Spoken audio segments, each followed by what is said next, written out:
Hey there, welcome to the DFS Build NBA edition. I'm Kevin Roberts, joined with Taylor Smith, getting ready to go over this DraftKings main slate. The goal is to help you win. Kind of did it yesterday. I certainly did all right myself, but it was another crazy slate. I had a 368 score team, and I just cashed. Didn't win anything big, just one of those slates. It was kind of a weird one, too, because all the Denver news did not come until right after the Houston game locks. So you had to either play Jalen Green or just roll the dice on tired old ass Russ Westbrook. So hopefully you were on the right side of things. We're going to try to get towards more of a straightforward slate here. Hopefully we'll see what happens. Right. All right. So we got a 6 game around. Yeah, I know. Well, you never know, but we're already starting to get news trickle in. So we'll see. But it is a 6 gamer, a little bit more palatable, as one would say. If you do want extra help, you want core plays, head to Patreon to check that out. You can also talk shop over in Discord for free. Hit both those links at the bottom of this video. You can help us out quite a bit by hitting the like button and subscribing to the channel. Helps grow the community and also helps keep you alerted to future videos just like this. All right, so we go position by position here. Up top, Luka Doncic with a 55-point fantasy projection. He looks awesome against the Warriors here. Obviously, the Golden State does have a solid defense, but this is one of the better games to attack. 229.5 total, 1 point spread in LA. I actually like Luka a lot. He's not playing a ton of ownership right now, and a big reason why is because Giannis is going to be owned. Like, you can certainly make the case for Giannis. We kind of were wrong about that last time, although he wasn't like fully necessary with all the other plays we had.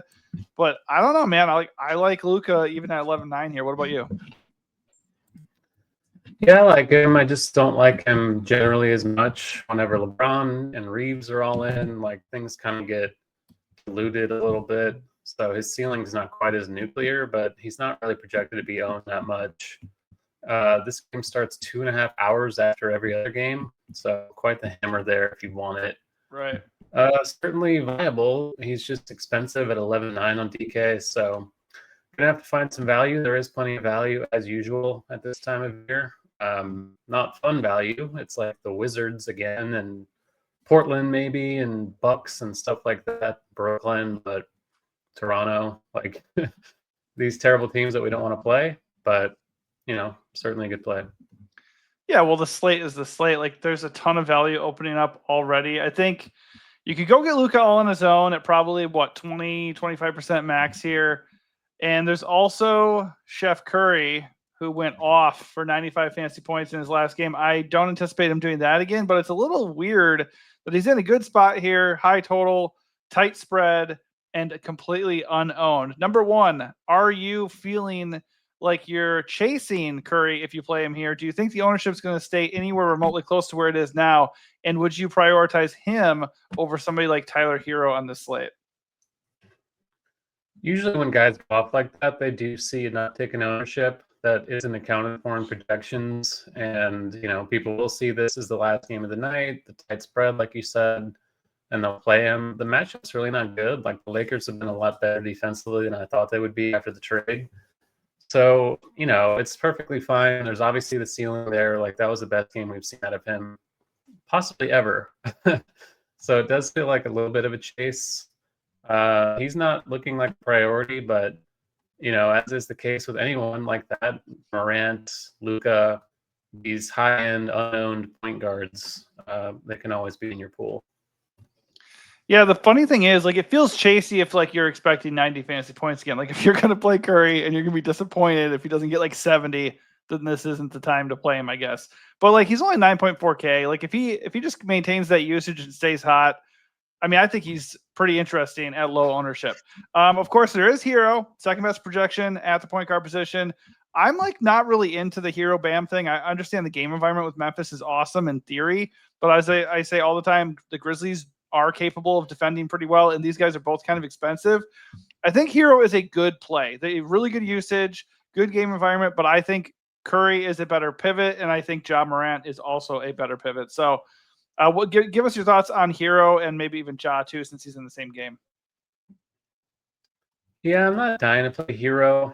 I understand it, but Miami is on a back-to-back. They beat the shit out of the Celtics last night somehow in Boston, which I did not have on the old bingo card. He's fine, but 9K is certainly getting up there for hero. He's been good all season, of course. I just think at a position with a lot of cheap value, I'm not buying a pay up for him. I understand the matchup is a good one.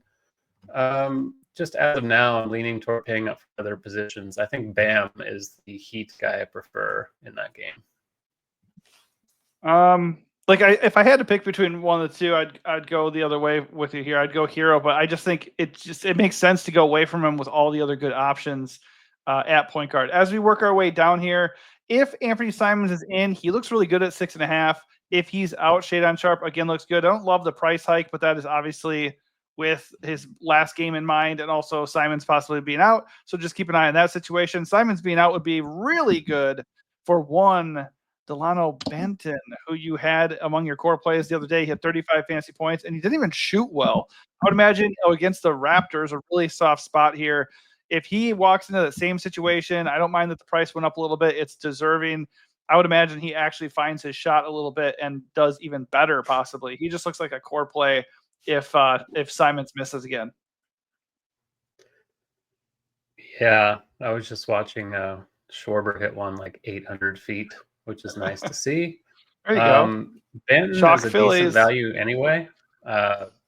With Scoot out, he's playing the backup minutes to Simons. If Simons is out, he's clearly a core play once again. Right. 4-3 for a good producer against the shitty Raptors. Like, sign me up for that all day. Simons, I agree. As of now, he's my highest owned point guard at 6,500.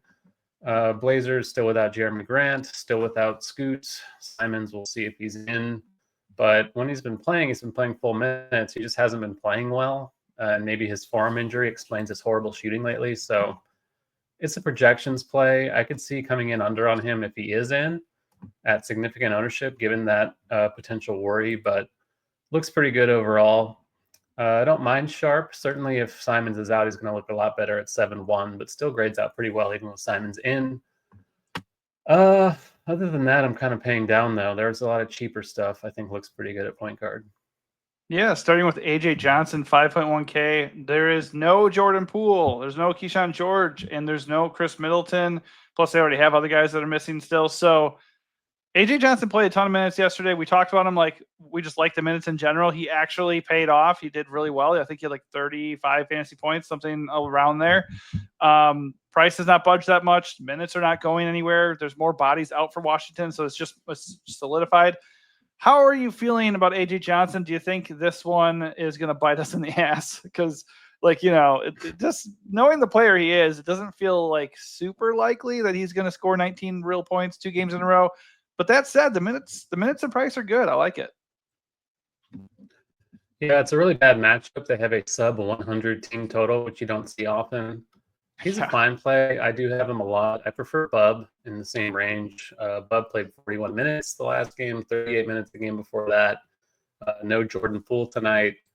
The Wizards are down quite a few bodies. Chris Middleton, Keyshawn George, Colby Jones, I think, might be out. So they're getting pretty thin. So Bub and AJ are both fine, even in a horrible spot. I do prefer Bub between the two of them.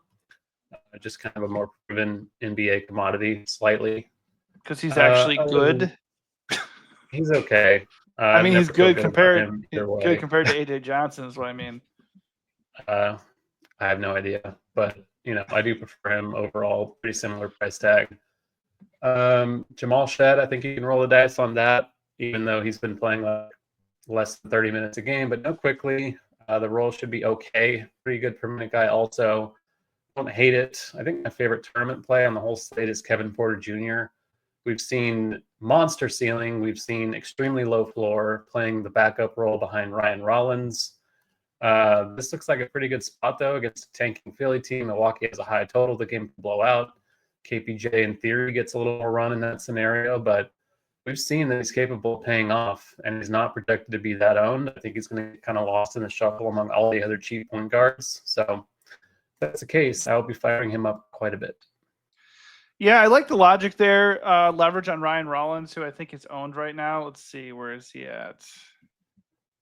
Missing him, 20%.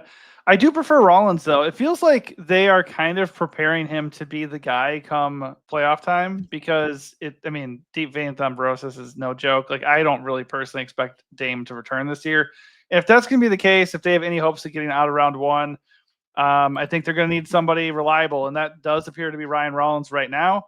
So Ryan Rollins is the safer bet to get 30-plus minutes here. He's been very good in 3 straight games, only $300 more. I think for an ownership GPP play, KPJ is interesting, but I'm personally just going to eat the chalkier guy here with Rollins probably. Any other Toronto guys that we should look at? Because remember the night we did go with Shed and he got 12 first half minutes and got banished to the sun. Not at point guard. Scotty Barnes might play, but I'm not going to play him. Yeah, all right. We'll wait till we get to shooting guard then for that. I think that about does it for this position. I will say Alec Burks started last game and he's 4.1K. I suppose you could do that if he continues to start in a good game environment with the Grizzlies, although I have a little bit of interest in somebody else for Miami. All right. Could be okay. Terry Rozier, They have other injuries. I guess D'Lo, by the way, D'Lo is actually getting minutes. He played 32 minutes in the last game. I don't really like the price at 6.6, but 600 now. Right. So. Just saying, he's nice usage. He's actually getting minutes, so it's not completely out of play. Over at shooting guard, Ant leads the way with the best projection. I prefer Franz Wagner just right away. Way better matchup against the Wizards. That would be a faster paced game, and just Washington stops nobody.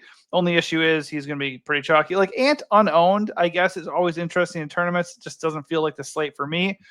Quentin Grimes, he got back to 36 minutes in his last game. 9.1 is very steep. Would rather just play Franz or go do something else. But he's in play because he projects pretty well here. The Bucks have been bad against guards, and he has a massive role when he's out there. Simon Sharp, we already talked about them. If Jaws randomly ruled out, Bane at 8.2 would be an easy click. That's obvious. I think he's playable anyways. But I would personally need Ja to be out to feel really excited about that. And then we go down here. There's a lot of value for sure. Jacoby Walter, you can use a shooting guard or small forward. He looks good at 4.2 and good as a relative term. I don't feel amazing about him. I think there's other things we can do, like somebody like Pelle Larsson at 4.4K. Weirdly feels a little bit better if he is going to start. And if Duncan Robinson remains out, he is questionable. We don't know if he's going to be back. If Duncan's back, then I'm not as into Larsson. Yeah, Pelle Larsson or whatever has been pretty good lately in about 30 minutes a game. He's not a good per minute guy. It kind of feels like a chase. If he's going to be popular, that's chalk I am happy to come in well under the field on. There's a lot of other value I think is okay enough.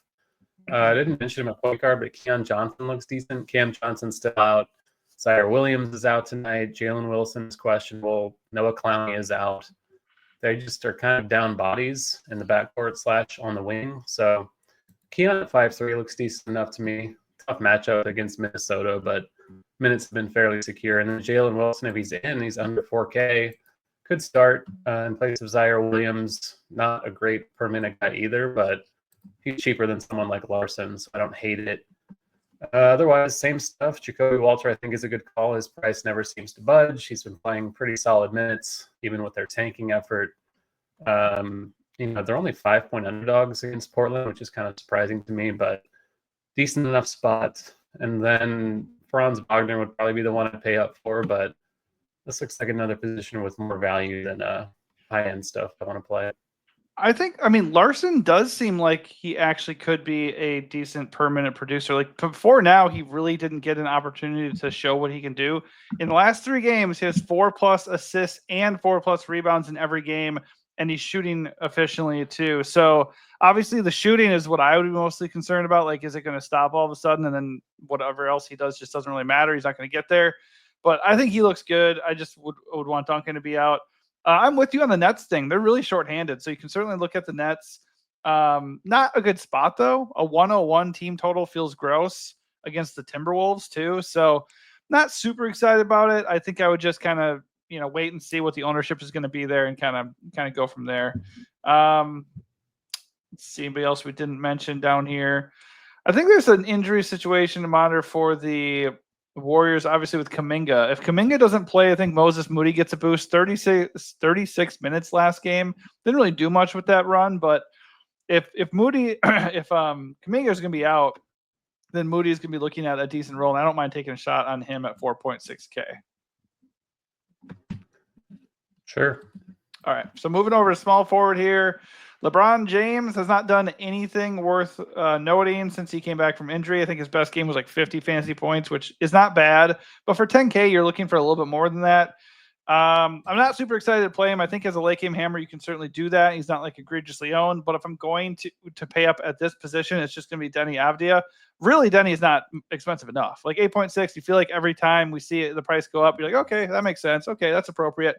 It's not enough. He should be more expensive to really deter us from having interest. But the only thing is he's carrying a lot of ownership. So at this point, I do like Denny a lot. I think he's a great play against the Raptors. If I was playing a lot of lineups, I'd still get exposed to him. But if he's going to be like 35 to 40% owned and in single entry way more, like this feels like a decent jump off opportunity to go do something else because he's going to be, he's going to be in a lot of lineups. And if he doesn't smash at that price, then you could get an immediate edge. Yeah, he's a more difficult fade if Simons is out, but I agree. Like, certainly need a ceiling now that he's getting up toward 9K, but it is a really good spot. There's not a lot else to pay for. Like, we're looking at the Lakers, we're looking at Giannis again on this slate. None of the spend ups feel amazing. Curry, Anthony Edwards, the Magic guys. It feels fairly safe, even at an elevated salary. But yeah, I'm with you. There is a case to be made for the fade. Certainly, if Simons is in. Jacoby Walter looks okay again. I think Kuz is a pretty good play at 6'2". He's been pretty volatile, but usage is safe. Minutes are safe without Portis and without Dame. We'll see about AJ Green. 6,200 is just a pretty good value for him against a horrible Philly team. Yeah. Beyond that, LeBron is popping in a lot of lineups. I don't love it ever. He's been pretty bad, like you said, since he came back, not really showing a lot of ceiling at all. Luka kind of taking over there. So if he's going to be into a lot of ownership, I don't love LeBron, but if it comes down throughout the day, I'd be more open to it. Otherwise, again, going cheap like Gary Trent and Lonnie Walker, a couple of guys I didn't mention, shooting guard, but are perfectly fine. Just guard forward types playing decent roles for their teams. Walker's been playing over 30 minutes, so still under 5K. Decent play there against Milwaukee, but it's not a very comfortable slate for any cheap value. No, LeBron is interesting if he's not owned. Like you were saying, 64 fantasy points per game across 3 medians with Golden State. He does get up to play Steph. There's no doubt about that. So I wouldn't be that shocked to see him deliver here at 10.1K. If he's going to be 20% owned, I'm not that excited about it. We'll see what happens. Kamara also looks good. Same vein as Kuz, just big minutes, not really that expensive for a nice role there. So he's going to look good with no Jeremy Grant, no Scoot. He's just going to have those. What do you think about RJ Barrett if Barnes is out? The minutes have been not good, but he's still going to play 30-ish or so, 7,800. If Barnes quickly are both out, I think there's a path for him on a slate at no ownership. But why would them not having some guys change what they're doing with him? I would imagine he would get more usage when he's on the floor, I think. Is what I'm saying. I'm saying he's going to play around 30 minutes no matter what, but when he's out there, it's going to be pretty much just him running the show. Yeah, I think if I'm in that range, I would just work to get to like Franz or Denny. Personally, I just think it's not really worth the risk. That said, the value for Toronto could look a little bit better given all these guys being out. Like somebody like Jamison Battle, 30 minutes last game when they're undermanned, like he gets a lot of minutes and starts. So I think he's worth keeping in your player pool as a punt. 3.7K, like you could do worse. I think maybe. I don't mind Jimmy. Like if you're looking at an unowned kind of mid-8th guy in the last game of the night, minutes could get steamed a little bit. I don't hate that. Yeah. And he's another reason maybe to sour a little bit on one of the Lakers guys, depending on who he matches up with. I would assume he'd match up with LeBron, but you can never know for sure. All right, over to power forward we go. Giannis does look great. Like I don't have a bad thing to say about Giannis except for this. The other day, we weren't really into him because he hadn't really been living up to his price tag. He had his best game since January 27th. So, of course he did, right? Granted, no Dame. Once again, he has a great matchup. Philly has nobody who can stop him. I think Yabu's questionable. Drummond's out. Obviously, Joel's been gone for forever. Like, who's going to stop him? Adam Bana? No. Like, he obviously has a very clear path to completely nuking the slate. If I was doing a lot of lineups, I would absolutely get to Giannis a bit. But once again, like I will just go pivot to a similarly priced Luka at way less ownership and just hope that Luka either matches or exceeds here. Yeah, I think I might take the same approach I did the other day. Like, he's 12K. It's a potential blowout against Philly. He could certainly get there and probably, he's not going to tank you, I assume, but significant ownership. Mid-range, once again, looks decent, and the cheap value is kind of shaky. So the lineups that pay up for Giannis are going to kind of all have the same build for the most part. So if you fade him, you're naturally getting a different build, which I don't hate at all. And there is other stuff to like at the position among the pay-ups. Like LeBron as a pivot at lower ownership is fine to me. Banchero pushing 10K, but great spot against the Wizards. Don't mind it. Adebayo, I mentioned, 8,800. Shown a decent ceiling of late, which hasn't really been the case for him either all season. And then Avdia. So there's a lot else to pay up for here. I think I like a lot. And then that kind of relegates Giannis. Like, in terms of projection, yeah. Like, if you're playing cash games for some reason, then yeah, you're going to play him. But again, I think I'm going to go under the field on him. Yeah, like you said, man, Banchero against the Wizards, that looks good. LeBron looks good. Denny, Bam, I'm probably not going to do Bam just because in the same price range. Denny just looks way better. I would just rather eat the Denny chalk, but you make a good point. Plus Bam is not going to be owned. Neither is Jimmy. So if you want to just get somebody in that range who has the ability that Denny has, but won't be owned, those two guys are there for sure. Going down here, Julius and JJJ are tournament plays. They're okay. They just don't project very well, and they're a little bit pricey. If Ja was out, yeah, let's fire JJJ up. But other than that, I'm not super into it. I am okay with Santi Hive. I'm okay with that. 5.5K. I don't mind those guys. Sure, Draymond's okay. In a big game, triple-double last kind of game. thing he might get up for. I don't mind sure. that. And then I'm always into Aldama, of course. He's still cheap, still getting run with Brandon Clark out for the Grizzlies. So pretty good play, playing around 30 minutes a game. Don't mind it at all. Yeah, this is not really a position to save at. There's no really, really good punts here. I suppose we could see a little bit more run from somebody like Axel Reese at 3.1K just because they don't have any bigs if Yabu's also out. So maybe he gets some burn there. I don't mind that at 3.1K. I think you mentioned I don't know if you just mentioned it. Huh? His name is Alex. What did I say? Axel?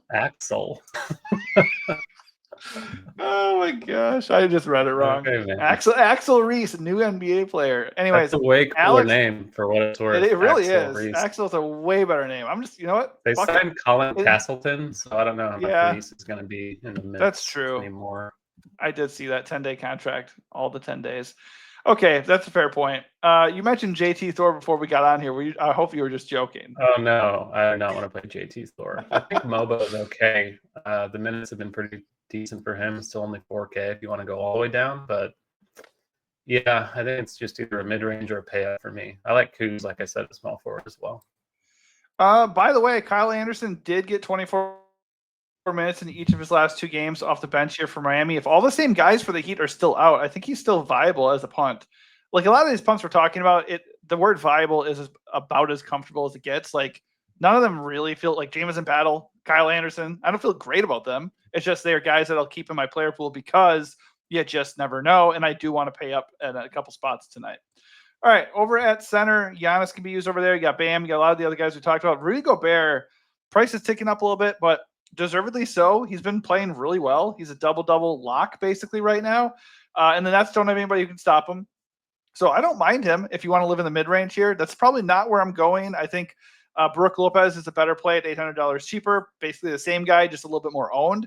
Draymond, you mentioned already. He looks good. 2 really good values here that I like a lot are going to be Wendell Carter against the Wizards, centers against Washington. It's just a thing. We can accept it and move along. He doesn't have much of a ceiling, but 5.1, if you can get 35 fantasy points out of Wendell Carter, that's a big win, and we just move on with the night. But Klingon, I think, is a way more appealing play. He is completely unowned by comparison because Carter's going to be chalky. We know chalky Wendell Carter feels great, right? And he also has a good spot. The Raptors are getting eaten alive by big men. Remember that Walker Kessler game a couple weeks ago? Klingon has the potential to do something like that. And in close games, he plays right around 30 minutes. So that's about where I am there. Right now, if I'm not playing Giannis, I am just going down to Carter or Klingon, and I lean Klingon by quite a bit. Yeah, I pretty much always lean against Wendell Carter, especially into ownership. Just he's fine. He's always the same price. He's playing the same role every night. His ceiling is like 40 though, which is good, but it's probably not winning you anything, especially if he's owned. So Is there are it a lot of even pivots I that? prefer. Is I it mean, I even think he 40? can get to 40. I think he maybe It's has a couple possible. times. Yeah. Just not the most likely scenario for him. He's kind of hovering around 20 the last few games. So Mm-hmm. not a fun play ever. There's other value though, like Toronto without Pirtle, so Robinson's probably going to start. He's cheap enough. Mobo, I mentioned. Zach Edey has played over 30 minutes a couple times lately. Pretty good game environment. Close game, close spread at least against Miami. Don't mind that. I like the clean call a lot. He's played over 30 twice in the last 4 games. He's played under 20 twice in the last 4 games. Whatever. I like him still a decent amount. Yeah, Drew Timme, that's playing why a he's not role owned. yeah, I mean, he's a good play. I think he's going to be owned probably a little bit, but not enough to get me off him. Mm-hmm.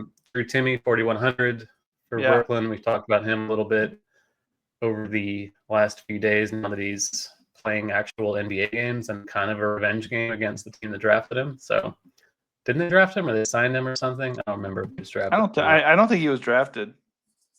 Yeah, tough one. You might be thinking of legend. you might be thinking of Garza. Well, he played for Milwaukee's G League team at least, so maybe Oh, I thought okay. them.